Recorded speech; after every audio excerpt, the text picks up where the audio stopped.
ಶ್ರೀ ಗುರುಭ್ಯೋ ನಮಃ ಹರಿ ಓಂ ಪೂಜ್ಯಾಯ ರಾಘವೇಂದ್ರಾಯ ಸತ್ಯಧರ್ಮರತಾಯ ಚ ಭಜತಾಂ ಕಲ್ಪವೃಕ್ಷಾಯ ನಮತಾಂ ಕಾಮಧೇನವೇ.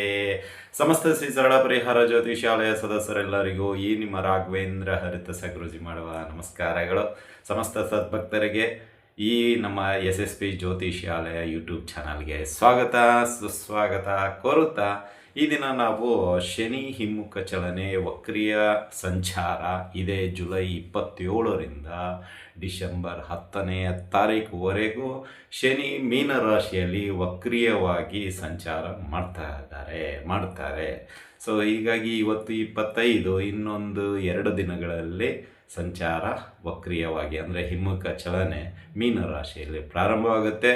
ಸೊ ಈ ಒಂದು ಸಂಚಾರದಿಂದ ಮೇಷರಾಶಿಯಿಂದ ಮೀನರಾಶಿವರೆಗೂ ಯಾವೆಲ್ಲ ಫಲಗಳು, ಒಳ್ಳೆಯ ಫಲಗಳು, ಶುಭ ಫಲಗಳು ಅಂತ ತಿಳ್ಕೊಳ್ಳಿ, ಅಶುಭ ಫಲಗಳಂತಾದರೂ ತಿಳ್ಕೊಳ್ಳಿ, ಅಥವಾ ಇನ್ನಿತರ ದೋಷಗಳು ಏನಾದರೂ ಕಂಡುಬರುತ್ತಾ, ಅಥವಾ ಆ ರಾಶಿಗೆ ಏನಾದರೂ ಕಂಟಕ ಅಥವಾ ಏನಾದರೂ ಸಮಸ್ಯೆಗಳು ಬರುವಂಥದ್ದು ಇದೆಯಾ, ಅಥವಾ ಯಾವೆಲ್ಲ ಮುನ್ನೆಚ್ಚರಿಕೆಗಳನ್ನು ನಾವು ತೆಗೆದುಕೊಳ್ಳುವಂಥದ್ದಾಗತ್ತೆ, ಎಲ್ಲವನ್ನ ಈ ಒಂದು ವಿಡಿಯೋದಲ್ಲಿ ನಾವು ತಿಳಿದುಕೊಳ್ಳೋಣ. ಮೇಷರಾಶಿಯಿಂದ ಮೀನರಾಶಿಯವರು.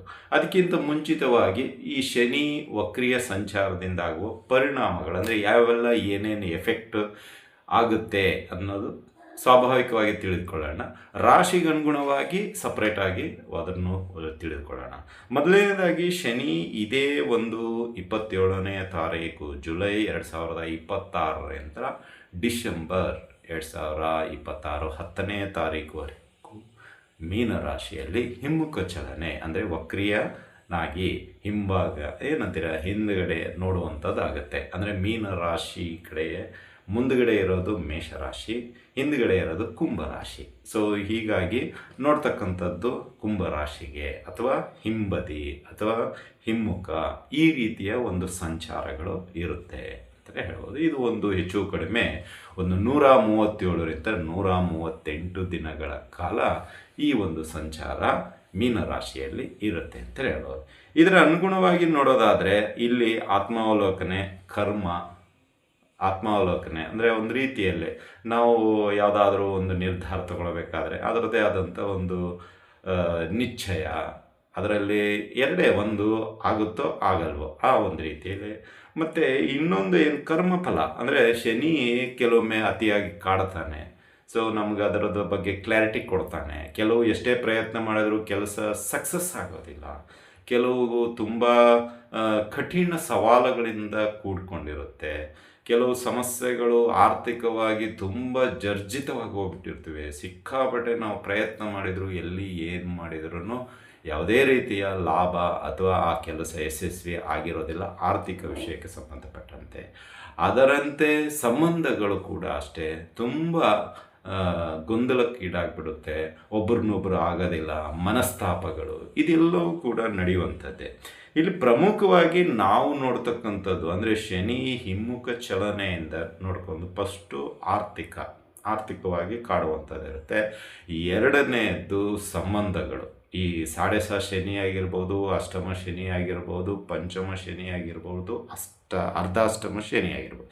ಈ 4 ಶನಿಗಳು ಅಂದರೆ ಯಾವ ರಾಶಿಗಿದೆಯೋ ಅವರಿಗೆಲ್ಲ ಒಂದಿಷ್ಟು ಈ ಆರ್ಥಿಕ ಸಮಸ್ಯೆ ಆಗಿರ್ಬೋದು, ವೈಯಕ್ತಿಕ ಸಮಸ್ಯೆಗಳಾಗಿರ್ಬೋದು, ಕೌಟುಂಬಿಕ ಸಮಸ್ಯೆಗಳಾಗಿರ್ಬೋದು, ಮತ್ತು ಕುಟುಂಬದಲ್ಲಿ ಸಣ್ಣ ಪುಟ್ಟ ಭಿನ್ನಾಭಿಪ್ರಾಯಗಳು ಕೆಲವೊಮ್ಮೆ ದೊಡ್ಡ ಮಟ್ಟಿಗೆ ತೆಗೆದುಕೊಂಡು ಹೋಗುವಂಥದ್ದು. ಇನ್ನು 4ನೇ ವಿಷಯಕ್ಕೆ ಬರೋದಾದರೆ ಆರೋಗ್ಯದ ವಿಷಯಕ್ಕೆ. ಆರೋಗ್ಯದಲ್ಲೂ ಕೂಡ ಅಷ್ಟೇ ಏರಿಳಿತ ಕಾಣುವಂಥದ್ದಾಗತ್ತೆ. ಇನ್ನು ಕಾನೂನು, ಸುಮ್ಮನೆ ನಾವು ತಪ್ಪು ಮಾಡದೇ ಇದ್ರೂ ಕಾನೂನು ನಮ್ಮ ಬಗ್ಗೆ ಏನೋ ಒಂದು ಫಿರ್ಯಾದಿ ಕೊಡೋದಾಗಿರಲಿ ಅಥವಾ ಅದರ ಬಗ್ಗೆನೇ ನಾವು ಹೋರಾಟ ಮಾಡುವಂಥದ್ದಾಗಿರಲಿ. ಅಂದರೆ ನಮಗೂ ಅದಕ್ಕೂ ಸಂಬಂಧ ಇಲ್ಲ, ಬಟ್ ಸಂಬಂಧ ಇಲ್ಲದೆ ಇದ್ದರೂ ನಾನು ಸಾಚ ಅನ್ನೋ ಒಂದು ಮಟ್ಟಕ್ಕೆ ಪ್ರೂಫ್ ಮಾಡೋಕ್ಕಾಗಿದೆ. ಸೊ ಈ ರೀತಿ ಅಂದರೆ ಇಲ್ಲಿ ಶನಿ ಈ ರೀತಿ ಕಾಡ್ತಾನೆ ನಮಗೆ. ತಪ್ಪು ಮಾಡದೇ ಇದ್ರೂ ಮಾಡಿದವರ ರೀತಿಯಲ್ಲಿ ತೋರಿಸ್ಕೊಳ್ತಾ ಇರ್ತಾನೆ. ಇನ್ನು ಇಲ್ಲಿ ಇನ್ನೊಂದು ಪ್ರೊಫೆಷ್ನಲಿ ವೃತ್ತಿ ಮಾಡೋರಿಗೆ ಮತ್ತು ಜಾಬ್ ಮಾಡೋರಿಗೆ ಸ್ವಲ್ಪ ಏನಾದರೂ ಏರಿಳಿತಗಳು ಇರುತ್ತೆ. ಅದೆಲ್ಲವನ್ನು ಈಗ ಸುಮ್ಮನೆ ವೃತ್ತಾಂತ ಬೇಡ. ಯಾಕೆಂದರೆ ನೀವು ಕಾಯ್ತಾ ಇರೋದೇ ನಿಮ್ಮ ರಾಶಿಗೆ ಅನುಗುಣವಾಗಿ ಅನುಕೂಲ ಆಗುತ್ತೋ ಆಗಲ್ಲ ಅಷ್ಟೇ ಹೇಳ್ಬಿಡಿ ಗುರೂಜಿ, ಸುಮ್ಮನೆ ಇದು ವಿವರಣೆ ಬೇಡ ಅಂತ ನಿಮ್ಗೆ ಅನಿಸ್ತಾ ಇರತ್ತೆ. ಇಲ್ಲ, ವಿವರಣೆ ಬೇಕಾಗುತ್ತೆ. ಯಾಕೆಂದರೆ ಸ್ವಲ್ಪ ನಿಮ್ಗೆ ಅದರ ಪೀಠಿಕೆ ಅರ್ಥ ಆಯಿತು ಅಂದರೆ ನಿಮ್ಗೆ ಅದು ತಿಳ್ಕೊಳ್ಳೋಕ್ಕೆ ಅನುಕೂಲ ಆಗುತ್ತೆ ನಿಮ್ಮ ರಾಶಿಗೆ ಅನುಗುಣವಾಗಿ. ಈ ಪೀಠಿಕೆ ಇಲ್ಲ ಅಂದರೆ ಬರೀ ರಾಶಿಗೆ ಈ ಸಂಬಂಧಪಟ್ಟಂತಹ ದೋಷಗಳಿದೆ ಅಥವಾ ಸಮಸ್ಯೆಗಳಿದೆ, ಇದನ್ನು ಮಾಡಿ ಅಂತ ಹೇಳಿದ್ರೆ ವರ್ಕೌಟ್ ಆಗಲ್ಲ. ಅಂದರೆ ಒಂದು ಪೀಠಿಕೆ, ಅದರ ಶನಿಯ ವಕ್ರಿಯನಿಂದ ಏನೆಲ್ಲ ಅನುಕೂಲಗಳು ಅನಾನುಕೂಲಗಳು ಇರುತ್ತೆ. ಈಗ ಆರ್ಥಿಕ ಅಂದರೆ ಅನುಕೂಲನೂ ಇದೆ, ಅನಾನುಕೂಲ ಇದೆ. ಆರೋಗ್ಯ ಅಂದರೆ ಅನುಕೂಲ ಇದೆ, ಅನಾನುಕೂಲ ಇದೆ. ಕೌಟುಂಬಿಕ ಅಂದರೆ ಅನುಕೂಲನೂ ಅನಾನುಕೂಲ ಇದೆ. ಅದೇ ರೀತಿಯಾಗಿ ವೃತ್ತಿ ಮತ್ತು ಜಾಬು ಅದು ಅಷ್ಟೇ, ಅನುಕೂಲನೂ ಇದೆ, ಅನಾನುಕೂಲ ಇದೆ. ಅಂದರೆ ಕೆಲವು ರಾಶಿಗಳಿಗೆ ಅನುಕೂಲ, ಕೆಲವು ರಾಶಿಗಳಿಗೆ ಅನಾನುಕೂಲ, ಇಷ್ಟೇ ಸಿಂಪಲ್. ಶನಿ ಒಂದು ಏನಂದರೆ ಅವನು ಕ್ಲಾರಿಟಿ ಕೊಡಿಸ್ತಾನೆ ಅಷ್ಟೇ ನಿಮಗೆ, ಆಗುತ್ತೋ ಆಗಲ್ವೋ. ಆಗಲ್ಲ ಅಂದರೆ ಏನಾದರೂ ಒಂದಿಷ್ಟು ತೊಂದರೆಗಳು ಮುಂದೆ ಅಷ್ಟೇ. ಆಯಿತಾ, ಮುಂದೆ ಹೋಗು ಅಂತ ನಿಮಗೆ ಪರ್ಮಿಷನ್ ಕೊಟ್ಟಂಗೆ. ಒಂದು ಶನಿ, ಈ ಸಾಡೆ ಶನಿ, ಅಷ್ಟಮ ಶನಿ, ಅರ್ಧಾಷ್ಟಮ ಶನಿ, ಪಂಚಮ ಶನಿ, ಇಲ್ಲಿ ಏನಾಗುತ್ತೆ ಅಂದರೆ ಫಿಲ್ಟರ್ ಆಗುತ್ತೆ ನಮ್ಮ ಕ್ಯಾರೆಕ್ಟರ್, ನಾವು ಹೇಗಿದ್ದೀವಿ ಎಂಬುದು ನಿಮಗೆ ಗೊತ್ತಾಗುತ್ತೆ. ಅಂದರೆ ಇಲ್ಲಿ ಪ್ರತಿಯೊಬ್ಬ ಮನುಷ್ಯನಿಗೆ ಒಂದು 7.5 ಬಂದಿದೆ ಅಂದರೆ ನಿಮ್ಮ ಮೇನ್ ಲೀಡ್ ಏನಿದೆ ಅದೆಲ್ಲವನ್ನು ಶನಿ ಫಿಲ್ಟ್ರ್ ಮಾಡಿ ನಿಮ್ಗೆ ಕೊಡ್ತಾನೆ. ಅಂದರೆ ನೀವು ಆರ್ಥಿಕವಾಗಿ ಹೇಗಿದ್ದಾಗ ಹೇಗಿರ್ತೀರಿ, ಆರ್ಥಿಕ ಇಲ್ಲದೆ ಇದ್ದಾಗ ಹೇಗಾಗುತ್ತೆ, ಅದೆಲ್ಲವನ್ನು ಪರಿಪಾಡಿ ಒಮ್ಮೆ ಕೊಡ್ತಾನೆ, ಮತ್ತೆ ಇಸ್ಕೊಳ್ತಾನೆ, ಮತ್ತೆ ಕೊಡ್ತಾನೆ, ಒಮ್ಮೆ ಇಸ್ಕೊಳ್ತಾನೆ. ಇದೇ ರೀತಿ ನಡೀತೆ. ಕೌಟುಂಬಿಕನೂ ಅಷ್ಟೇ. ನೀವು ಯಾರು ನಂಬ್ತೀರೋ ಅವರೇ ಕೈ ಕೊಡ್ತಾರೆ. ನೀವು ಯಾರನ್ನ ತುಂಬ ಆತ್ಮೀಯತೆ ಅಂತ ಇಟ್ಕೋಬೇಕಂತ ಮಾಡಿದ್ರೆ ಅವರೇ ಕೈ ಎತ್ತಿಬಿಡ್ತಾರೆ. ಈ ರೀತಿಯಲ್ಲೂ ಬರುತ್ತೆ. ಈಗ ಅಂದರೆ ಸಮಸ್ಯೆಗಳು ಈ ರೀತಿ ಇರುತ್ತೆ. ಸೊ ಬನ್ನಿ, ಹಾಗಾದರೆ ಅದಕ್ಕಿಂತ ಮುಂಚಿತವಾಗಿ ಇನ್ನೂ ನಮ್ಮ ಚಾನಲ್ಗೆ ನೀವು ಸಬ್ಸ್ಕ್ರೈಬ್ ಆಗಿಲ್ಲ ಅಂದರೆ ಸಬ್ಸ್ಕ್ರೈಬ್ ಮಾಡ್ಕೊಳ್ಳಿ. ಮುಂದೆ ಬರ್ತಕ್ಕಂಥ ಆಧ್ಯಾತ್ಮಿಕ ವಿಷಯಗಳು, ಇನ್ನೂ ಹೆಚ್ಚಿನ ಕೆಲವು ವಿಡಿಯೋಗಳು ನಿಮ್ಗೆ ಇಷ್ಟ ಆಗುತ್ತೆ ಅಂತಲೇ ತಿಳಿದಿದ್ದೀನಿ. ಇನ್ನು ಸುಮಾರಾಗಿ ಜನರು ನಿತ್ಯ ಭವಿಷ್ಯ ತಿಳಿಸಿ ಅಂತ ಹೇಳ್ತಾ ಇದ್ದಾರೆ. ನಿತ್ಯ ಸ್ವಲ್ಪ ಏನಾಗ್ತಾ ಇದೆ, ಒಮ್ಮೆ ವಿಡಿಯೋ ಮಾಡಲಿಕ್ಕೆ ಮಿನಿಮಮ್ ನಮಗೆ 3 hours ಟೈಮ್ ಬೇಕಾಗುತ್ತೆ. ಸೊ ಹಾಗಾಗಿ ಟೈಮ್ ಸಾಲದೇ ಇರೋದರಿಂದ ಯಾರಿಗಾದರೂ ಮನಸ್ಸಿಗೆ ನೋವಾಗಿದ್ದರೆ ನಾವು ನಿತ್ಯ ಪಂಚಾಂಗ, ನಿತ್ಯ ಭವಿಷ್ಯ ಕಳಿಸ್ತಾ ಇಲ್ಲ. ಸೊ ಅವರಿಗೆ ಅನ್ಯಥಾ ಭಾವಿಸಬೇಡಿ. ಸಮಯದ ಅಭಾವದಿಂದ ಕಳಿಸಲು ಸಾಧ್ಯ ಆಗ್ತಾ ಇಲ್ಲ. ಒಂದು ವೇಳೆ ನಿಮ್ಮ ಮನಸ್ಸಿಗೆ ಬೇಜಾರಾಗಿದ್ದರೆ ಅದಕ್ಕೆ ಕ್ಷಮೆಯನ್ನು ಕೋರ್ತಾ ಇದ್ದೀವಿ. ಏಕೆಂದರೆ ಸಮಯದ ಅಭಾವದಿಂದ ನಿತ್ಯ ಅದನ್ನು ಪ್ರಸ್ತುತಪಡಿಸಲು ಸಾಧ್ಯ ಆಗ್ತಾ ಇಲ್ಲ. ಈಗ ವಿಷಯಕ್ಕೆ ಬರೋಣ.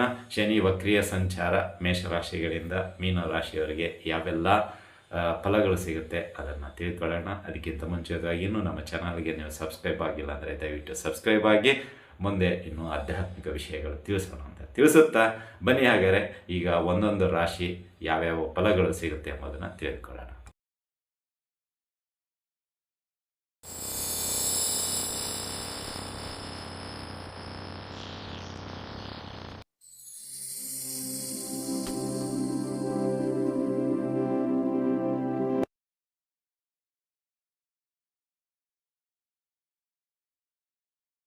ದ್ವಾದಶ ರಾಶಿಗಳಲ್ಲಿ 5ನೇ ರಾಶಿಯಾಗಿರ್ತಕ್ಕಂತಹ ಸಿಂಹರಾಶಿ. ಈ ಸಿಂಹರಾಶಿಯವರಿಗೆ ಈ ಶನಿ ವಕ್ರಿಯ ಸಂಚಾರ 2026 ಅನುಕೂಲತೆ ಏನು, ಅನಾನುಕೂಲತೆ ಏನು ಹಾಗೂ ಪರಿಹಾರಗಳು ಯಾವಿರುತ್ತೆ ಎಂಬುದನ್ನು ತಿಳಿದುಕೊಳ್ಳೋಣ.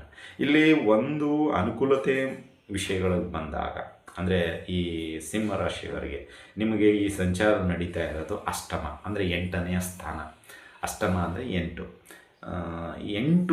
ಅದನ್ನು ನಾವು ಅರ್ಧಾಷ್ಟಮ, ಅಷ್ಟಮ ಹೇಗಾದರೂ ತಿಳ್ಕೊಳ್ಳಿ.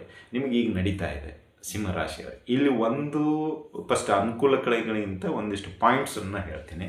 ಸೊ ಇಲ್ಲಿ ನಿಮಗೆ ಸಂಬಂಧ ಮತ್ತು ಕೆಲವು ಏನಂತೀರ ಆರ್ಥಿಕ ವಿಷಯಗಳು, ಕೆಲವು ಆಸ್ತಿ ವಿಷಯಗಳು, ಕೆಲವು ವೈಯಕ್ತಿಕ ವಿಷಯಗಳು, ಕೆಲವು ರಾಜಕೀಯ, ಧಾರ್ಮಿಕ, ಸಾಮಾಜಿಕ, ಏನೇ ನಿಮ್ಮ ಪ್ರೊಫೆಷ್ನಲ್ಗೆ ಸಂಬಂಧ ಒಂದು ಸ್ವಲ್ಪ ಅಲ್ಲಾಡುವಂಥದ್ದು ಸ್ಟೇಜ್ ಅಂತಲೇ ತಿಳ್ಕೊಳ್ಳಿ. ಈ ಅಷ್ಟಮ ಅಂದರೆ ಅಲ್ಲಾಡೋದು, ಶೇಕಿಂಗ್.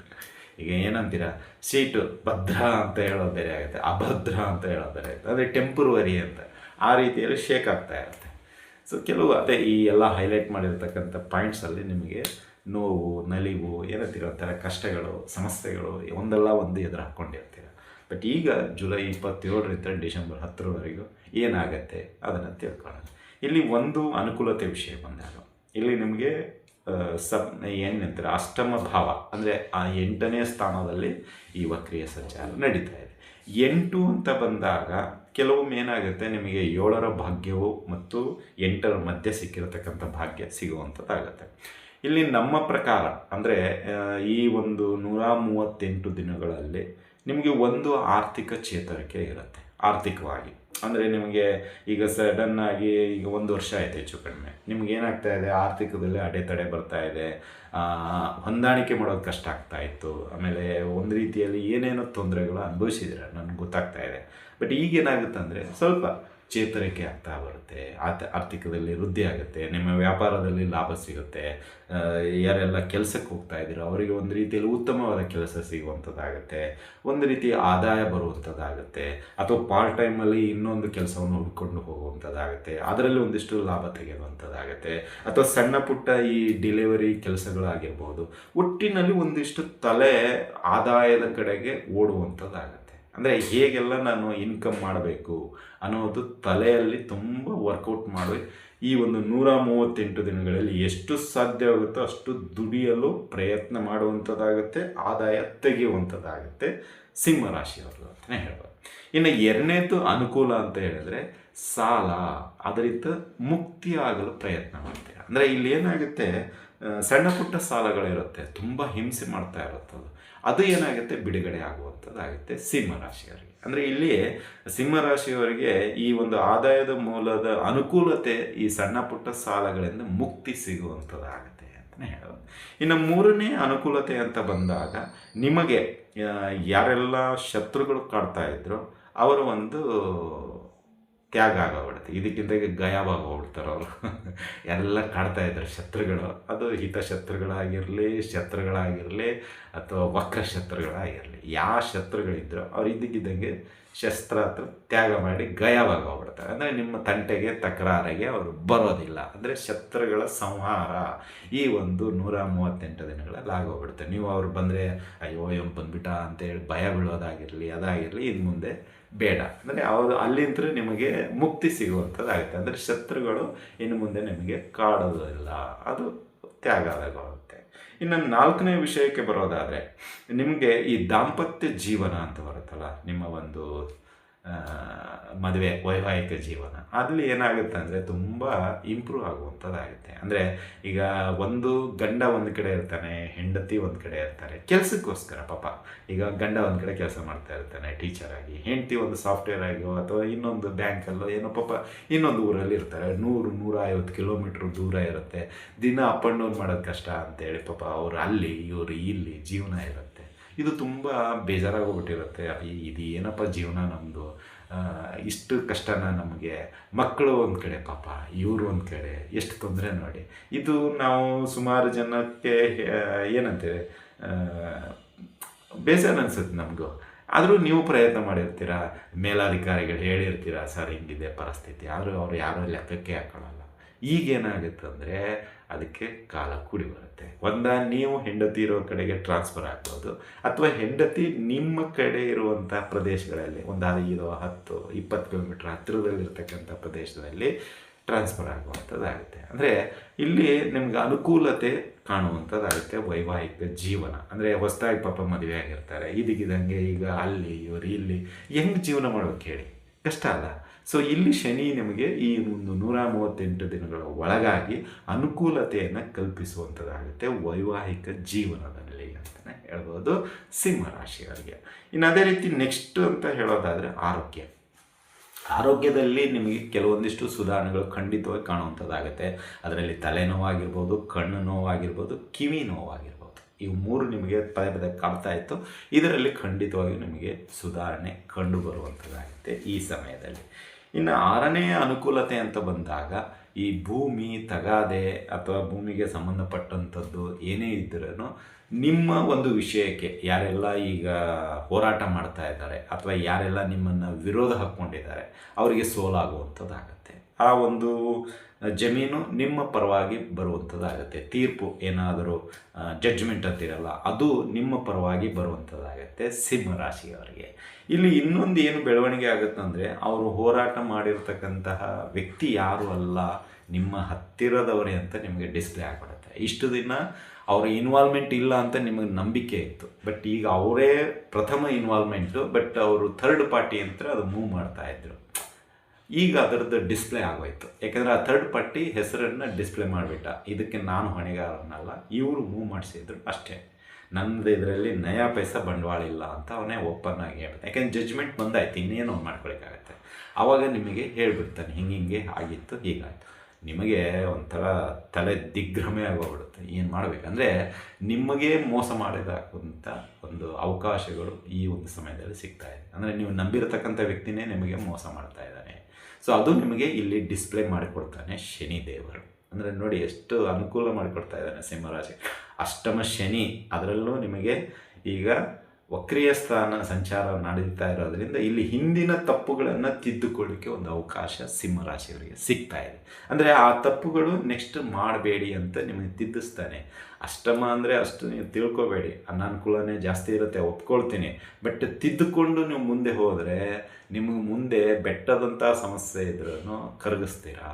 ಅದು ಧೈರ್ಯ ಕೊಡುತ್ತೆ. ಹಾಗಾಗಿ ಈ ಅಷ್ಟಮ ಶನಿ ಬಂದಾಗ ಆ ಧೈರ್ಯದಿಂದ ಇರಬಾರ್ದು, ಧೈರ್ಯದ ಇರಬೇಕು. ಏನಾಗುತ್ತೆ ಆಗಲಿ, ಮೂವ್ ಮಾಡೋಣ ಅಂತಲೇ ಹೇಳಿ, ಆದರೆ ಸರೆಂಡ್ರ್ ಆಗಬಾರ್ದು. ಒಂದು ರೀತಿಯಲ್ಲಿ ಅದನ್ನು ಫೇಸ್ ಮಾಡಿ ಅಂತಲೇ ಹೇಳ್ತಾ ಇದ್ದೀನಿ. ಸೊ ಈ ರೀತಿಯಲ್ಲಿ ಆಸ್ತಿ ವಿಚಾರಗಳಲ್ಲಿ ಲಿಟಿಗೇಷನ್ನು ಅಥವಾ ದೌರ್ಜನ್ಯ ಏನೇ ಇದ್ರೂ ಅದರಲ್ಲಿ ಮೂಲ ಕಾರಣರು ಯಾರು ಎಂಬುದು ಡಿಸ್ಪ್ಲೇ ಶನಿದೇವರು ಮಾಡಿಕೊಡ್ತಾನೆ. ಇನ್ನು ಮುಂದಿನ ವಿಷಯಕ್ಕೆ, ಅನುಕೂಲದ ವಿಷಯಕ್ಕೆ ಬರೋದಾದರೆ, ತಂದೆ ತಾಯಿ ಯಾರೆಲ್ಲ ಇದ್ದಾರೋ ಅವ್ರಿಗೆ ಆರೋಗ್ಯದ ಸಮಸ್ಯೆ ಕಾಡ್ತಾ ಇತ್ತು, ಅದು ಇವಾಗ ಕಡಿಮೆ ಆಗುವಂಥದ್ದಾಗುತ್ತೆ. ನಿಮ್ಮ ಖರ್ಚುಗಳನ್ನು ಕಡಿಮೆ ಮಾಡಿಸ್ತಾನೆ. ಆ ಆರೋಗ್ಯದ ಸಮಸ್ಯೆಯಿಂದ ಸ್ವಲ್ಪ ಖರ್ಚುಗಳು ಪ್ರತಿ ತಿಂಗಳು ತುಂಬ ಬರ್ತಾಯಿತ್ತು. ಪಾಪ ಮೆಡಿಸಿನ್ ಖರ್ಚು, ಟ್ರೀಟ್ಮೆಂಟ್ ಖರ್ಚು ಬರ್ತಾಯಿತ್ತು. ಈಗ ಅದೇನಾಗುತ್ತೆ, ದಿಢೀರಾಗಿ ಕಡಿಮೆ ಆಗುವಂಥದ್ದಾಗುತ್ತೆ. ಅಂದರೆ ಅವರ ಆರೋಗ್ಯದಲ್ಲಿ ಸುಧಾರಣೆ ಆಗುವಂಥದ್ದಾಗುತ್ತೆ. ಅಂದರೆ ತಂದೆ ತಾಯಿಗಳ ಒಂದು ಆರೋಗ್ಯ ಏನಿದೆ ಅದು ತುಂಬ ಸುಧಾರಣೆ, ಗಣನೀಯವಾದ ಸುಧಾರಣೆ, ಅದು ತುಂಬ ಚೆನ್ನಾಗಿ ವರ್ಕೌಟ್ ಆಗುವಂಥದ್ದಾಗುತ್ತೆ. ಇದಿಷ್ಟು ಅನುಕೂಲತೆಗಳು. ಇನ್ನು ಅನಾನುಕೂಲತೆಗಳ ವಿಷಯಕ್ಕೆ ಬರೋದಾದರೆ ಸಿಂಹರಾಶಿಯವರಿಗೆ ಈ ಒಂದು ಸಮಯದಲ್ಲಿ ನಿಮಗೇನಾಗುತ್ತೆ ಅಂದರೆ, ಸಿಂಹರಾಶಿಯವರಿಗೆ ಒಂದು ನೀವು ಹಿಡಿದಿರ್ತಕ್ಕಂಥ ಕೆಲಸ ಯಾವುದೇ ಆಗಿರಲಿ, XYZ ಒಂದು ಜಾಬ್ ಆಗಿರಲಿ, ಬಿಸ್ನೆಸ್ ಆಗಿರಲಿ, ಒಂದು ಪೋಸ್ಟ್ ಆಗಿರಲಿ, ಒಂದು ನೌಕರಿ ಆಗಿರಲಿ, ಅಥವಾ ಏನೋ ಒಂದು ಸಂಬಂಧಗಳಾಗಿರಲಿ, ಅಥವಾ ನೀವು ಏನು ಕೆಲಸ ಮಾಡ್ತಿದ್ದೀರೋ ದಿಢೀರಾಗಿ ಕೈ ತಪ್ಪು ಹೋಗುವಂಥ ಅವಕಾಶ ಇದೆ. ಇದಕ್ಕಿದ್ದಂಗೆ ಅನ್ಎಕ್ಸ್ಪೆಕ್ಟೆಡ್ ಬಿಟ್ಟು ಹೋಗುವಂಥ ಅವಕಾಶ ಇದೆ. ಅಥವಾ ಒಂದು ಬೆಲೆ ಬಾಳುವ ವಸ್ತು ಕಳೆದು ಹೋಗುವಂಥ ಅವಕಾಶವೂ ಇದೆ. ಅಂದರೆ ಅದು ನಿಮಗೂ ಅದಕ್ಕೂ ಸಂಬಂಧ ಇಲ್ಲದ ರೀತಿಯಲ್ಲಿ ಈ ಒಂದು ಕೈಯಂತ್ರ ಗ್ಲಾಸ್ ಬಿದ್ದಾಗ ಏನಾಗುತ್ತೆ, ಢಮಾರ್, ಅದೇನು ಜೋಡಿಸ್ಲಿಕ್ಕಾಗಲ್ಲ. ಆ ಗ್ಲಾಸನ್ನು ಹೊಡೆದೈತು ಅಂದ್ರೆ ಹೊಡೆದೈತು. ಹಾಗೆ ಇಲ್ಲೇನಾಗುತ್ತೆ, ಅನ್ಎಕ್ಸ್ಪೆಕ್ಟೆಡ್ ಆಗಿ ಒಂದೇ ಜಾಬ್ ಹೋಗ್ಬೋದು, ಅಥವಾ ನಿಮ್ಮ ಬಿಸ್ನೆಸ್ ಇದಕ್ಕಿದ್ದಂಗೆ ಕ್ಲೋಸ್ ಆಗ್ಬೋದು, ಅಥವಾ ನಿಮ್ಮ ಸಂಬಂಧ ಇದಕ್ಕಿದ್ದಂಗೆ ಕ್ಲೋಸ್ ಆಗ್ಬೋದು, ಅಥವಾ ನಿಮಗೆ ಏನೋ ಒಟ್ಟಿನಲ್ಲಿ ಒಂದು ನೋವು ನೆಕ್ಸ್ಟ್ ಲೆವೆಲ್ಗಿರುತ್ತೆ. ಸೊ ಹಾಗಾಗಿ ಸ್ವಲ್ಪ ಹುಷಾರಂತರ ಇರೋದು ತುಂಬ ಉತ್ತಮ ಸಿಂಹರಾಶಿಯವರು ಅಂತಲೇ ಹೇಳ್ಬೋದು. ಅಂದರೆ ಇಲ್ಲಿ ಎಚ್ಚರಿಕೆ ಹೇಗೆ ಕೊಡ್ತಾ ಇದ್ದೀವಿ ಅಂದರೆ, ಈ ಪರೀಕ್ಷಾ ಸಮಯ ರೀತಿಯಲ್ಲಿ ಇರುತ್ತೆ ನಿಮಗೆ ಈ ಒಂದು ಸಮಯದಲ್ಲಿ. ಅಂದರೆ ಅನಾನುಕೂಲದ ವಿಷಯಕ್ಕೆ ಬರೋದಾದರೆ, ಇಲ್ಲಿ ದೊಡ್ಡ ರೀತಿಯಲ್ಲಿ ಅಷ್ಟಮ ಶನಿ ನಿಮಗೆ ಕಾಡ್ತಾನೆ ಇರ್ತಾನೆ ಅಂತಲೂ ಹೇಳ್ಬೋದು. ಹಾಗಾಗಿ ಇಲ್ಲಿ ಏನೇ ಅನ್ಎಕ್ಸ್ಪೆಕ್ಟೆಡ್ ಎಚ್ಚರಿಕೆ ಅಂತ ಬಂದಾಗ, ಅಥವಾ ಅದು ಗೊತ್ತಾಗಿರುತ್ತೆ ನಿಮಗೆ ಇನ್ನೇನು ನಾಳೆ ನನ್ನದು ಇದು ಅಂದಾಗ, ಸ್ವಲ್ಪ ಈ ಅಹಮ್ಮು ಮತ್ತು ಏನಂತೀರ ದರ್ಪದ ಮಾತು, ಎತ್ತರದ ಧ್ವನಿ ಅಂತೀವಿ, ಏರ ಧ್ವನಿ, ಅದು ಯಾವುದು ಬೇಡ. ಏಕೆಂದರೆ ಮೊದಲೇ ಟೈಮ್ ಸರಿ ಇಲ್ಲದಿದ್ದಾಗ ಇವುಗಳು ಆಡೋದ್ರಿಂದ ಏನಾಗುತ್ತೆ ಅಂದರೆ ದೇವರು ಬೇಗ ತಥಾಸ್ತಂದ್ಬಿಡ್ತಾನೆ. ಹಾಗಾಗಿ ಸ್ವಲ್ಪ ತಗ್ಗಿ ಬಗ್ಗಿ ನಡೆದುಕೊಳ್ಳೋದನ್ನು ಕಲಿತ್ಕೊಳ್ಳಿ. ಸ್ವಲ್ಪ ರಿಕ್ವೆಸ್ಟ್ ಮಾಡ್ಕೊಳ್ಳಿ. ಏನಾದರೂ ನಿಮ್ಮಿಂದ ಅದು ತಪ್ಪಾಗಿದ್ದರೆ ಹಿಂದಿನ ದಿನವೇ ಪ್ರಯತ್ನ ಪಡಿ, ನನ್ನಿಂದ ತಪ್ಪಾಯಿತು, ಮುಂದೆ ಈಗ ಮಾಡೋದಿಲ್ಲ. ಅಥವಾ ಏನಾದರೂ ನಿಮ್ಮ ಮನಸ್ಸು ನೋವಾಗಿದ್ದರೆ ಕ್ಷಮೆ ಇರಲಿ ಅಂತ ಯಾವ ರೀತಿಯಲ್ಲಾದರೂ ಸರಿ ಸರೆಂಡರ್ ಆಗಿ. ಸೊ ಇದರಿಂದ ಬಚಾವ್. ಇನ್ನು ಎರಡನೇ ಅನಾನುಕೂಲ ಅಂತ ಹೇಳಿದರೆ ಖರ್ಚುಗಳು. ನಿಮಗೆ ಯಾವ ರೀತಿ ಖರ್ಚು ಬರುತ್ತೆ ಅಂತ ಹೇಳಿದರೆ, ನಿಮ್ಮ ತಪ್ಪೇ ಇಲ್ಲ, ನೀವೇನು ಮಾಡೇ ಇಲ್ಲ, ಆದರೂ ಖರ್ಚುಗಳು ನಿಮ್ಮ ಮೇಲೇ ಬೀಳುವಂಥದ್ದಾಗುತ್ತೆ.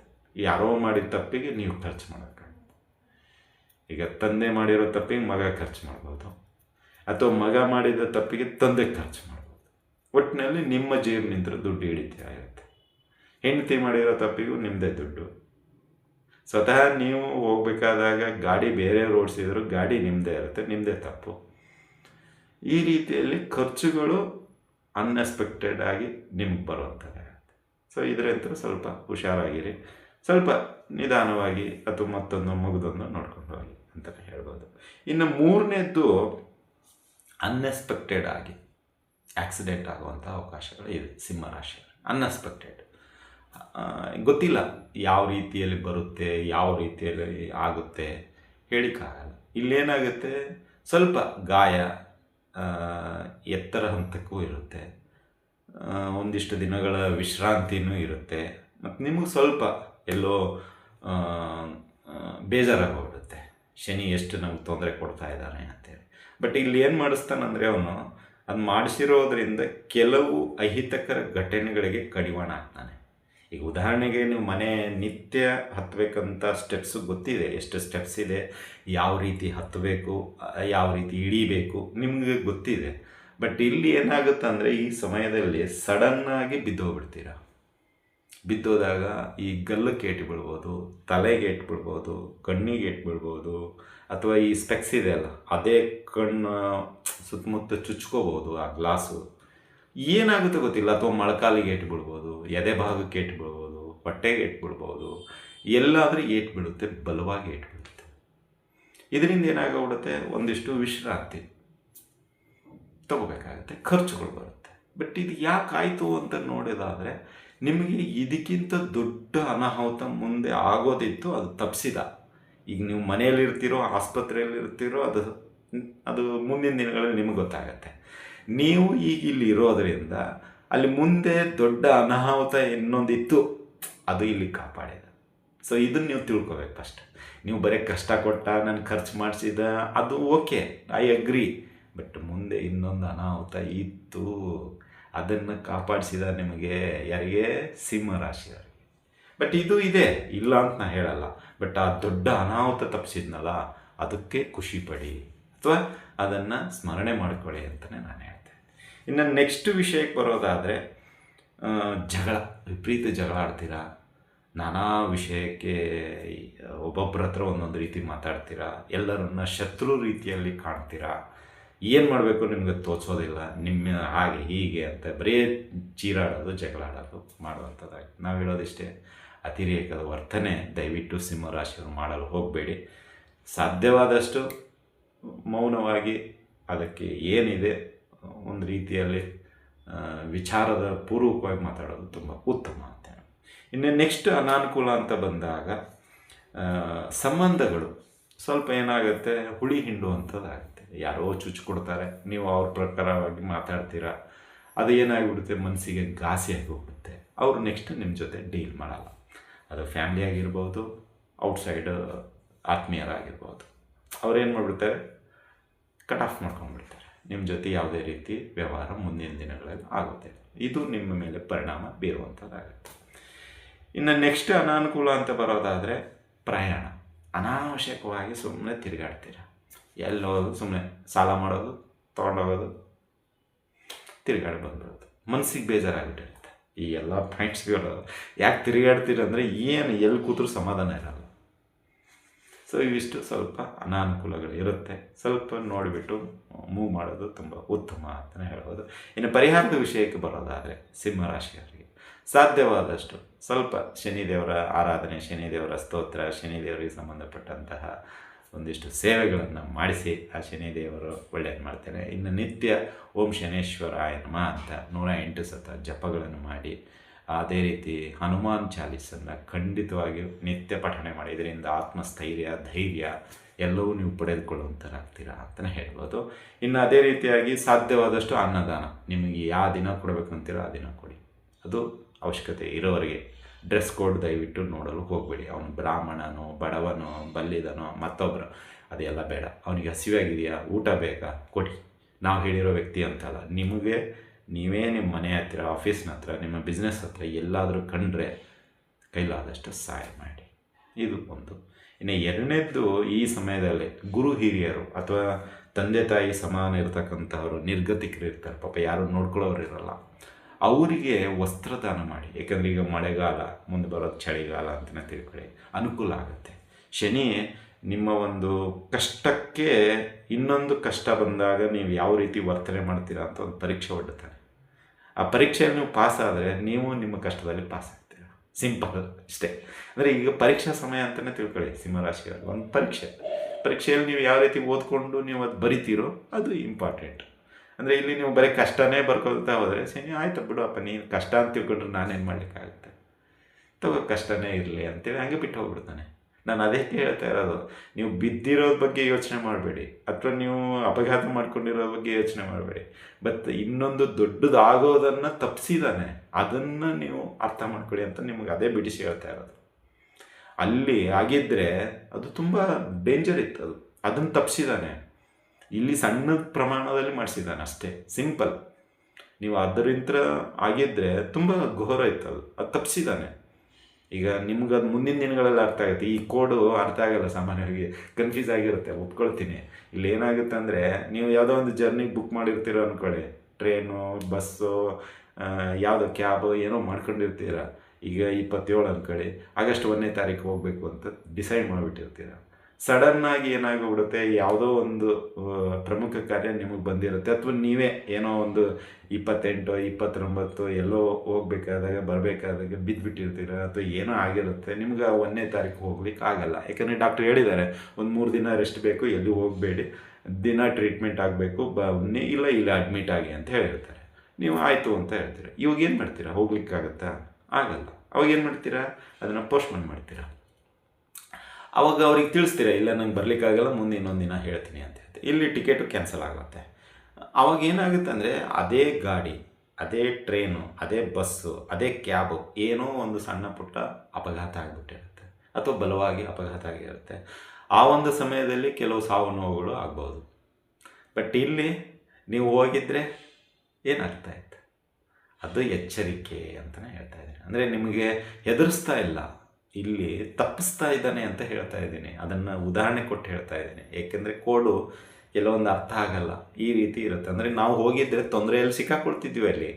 ಬಟ್ ಇಲ್ಲಿ ಸಣ್ಣ ಪ್ರಮಾಣದಲ್ಲಿ ನಮ್ಗೆ ಮಾಡಿಸಿ ಬಚಾವ್ ಮಾಡಿಸಿದ್ದಾನೆ ಶನಿದೇವರು, ಅದನ್ನೇ ನಮಗೆ ಹೇಳ್ತಾ ಇರೋದು. ಸೊ ಇರಲಿ, ವಿವರಣೆ ನಿಮ್ಮ ಮುಂದಿನ ದಿನಗಳಲ್ಲಿ ಗೊತ್ತಾಗುತ್ತೆ. ಸೊ ಅದೇ ರೀತಿಯಾಗಿ ಈ ಹಿರಿ ಜೀವಿಗಳಿಗೆ ಯಾರೆಲ್ಲ ಅನಾರೋಗ್ಯದ ಸಮಸ್ಯೆ ಎದುರಿಸ್ತಾ ಇದ್ದಾರೋ, ಕೈಲಾದಷ್ಟು ವೈದ್ಯಕೀಯ ಸಹಾಯ ಮಾಡಿ. ಮೆಡಿಸಿನ್ ಆಗಿರ್ಬೋದು, ಟ್ರೀಟ್ಮೆಂಟ್ ಆಗಿರ್ಬೋದು, ಯಾವ ರೀತಿಯಲ್ಲಿ ಮಾಡ್ತೀರೋ ಅದು ಉತ್ತಮ ಅಂತಲೇ ಹೇಳ್ಬೋದು. ಇದಿಷ್ಟು ಪರಿಹಾರಗಳು ಮಾಡಿ ಸಾಧ್ಯವಾದಷ್ಟು ಶನಿದೇವರು ನಿಮಗೆ ಅನುಕೂಲ ಮಾಡಿಕೊಳ್ಳಿ ಅಂತ ನಾವು ಪ್ರಾರ್ಥಿಸುತ್ತೀವಿ. ಯಾರಿಗೆಲ್ಲ ಮನಸ್ಸು ನೋಯಿಸಾಗಿದ್ದರೆ, ಅಥವಾ ಏನಂತೀರ, ನಮ್ಮ ಮಾತುಗಳಿಂದ ನಿಮಗೆ ನೋವಾಗಿದ್ದರೆ ದಯವಿಟ್ಟು ಕ್ಷಮೆ ಇರಲಿ. ಯಾಕೆಂದರೆ ಇರೋ ವಿಷಯಗಳನ್ನು ತಿಳಿಸಿದ್ದೀವಿ, ಅದನ್ನು ಪಾಸಿಟಿವ್ ಆಗಿ ತೊಗೊಳ್ಳಿ ದಯವಿಟ್ಟು. ಅದನ್ನು ನೆಗೆಟಿವ್ ಪಾರ್ಟಾಗಿ ತೆಗೆದುಕೊಳ್ಳಲು ಹೋಗಬೇಡಿ ಅಂತ ನಾನು ತಿಳಿಸುತ್ತಾ ಇಲ್ಲಿಗೆ ವಿಷಯ ಮುಗಿಸ್ತಾ ಇದ್ದೀವಿ. ಈ ಒಂದು ವಿಡಿಯೋ ನಿಮಗೆ ಇಷ್ಟ ಆಗಿದ್ದರೆ ಲೈಕ್ ಮಾಡಿ, ಜಾಸ್ತಿ ಇಷ್ಟ ಆಗಿದ್ದರೆ ಶೇರ್ ಮಾಡಿ, ಹಾಗೂ ನಮ್ಮ SSP ಜ್ಯೋತಿಷ್ಯಾಲ ಯೂಟ್ಯೂಬ್ ಚಾನಲನ್ನು ಸಬ್ಸ್ಕ್ರೈಬ್ ಮಾಡಿ ಅಂತ ತಿಳಿಸುತ್ತಾ ಇಲ್ಲಿಗೆ ವಿಷಯ ಮುಗಿಸ್ತಾ ಇದ್ದೀವಿ. ಮತ್ತಿನ ವಿಷಯ ನನಗೆ ಭೇಟಿಯಾಗೋಣ. ಅಲ್ಲಿವರೆಗೂ ಶುಭಮಸ್ತು, ಶುಭಂ ಭೂಯಾತ್, ಸರ್ವೇ ಜನಃ ಸುಖಿನೋ ಭವಂತು.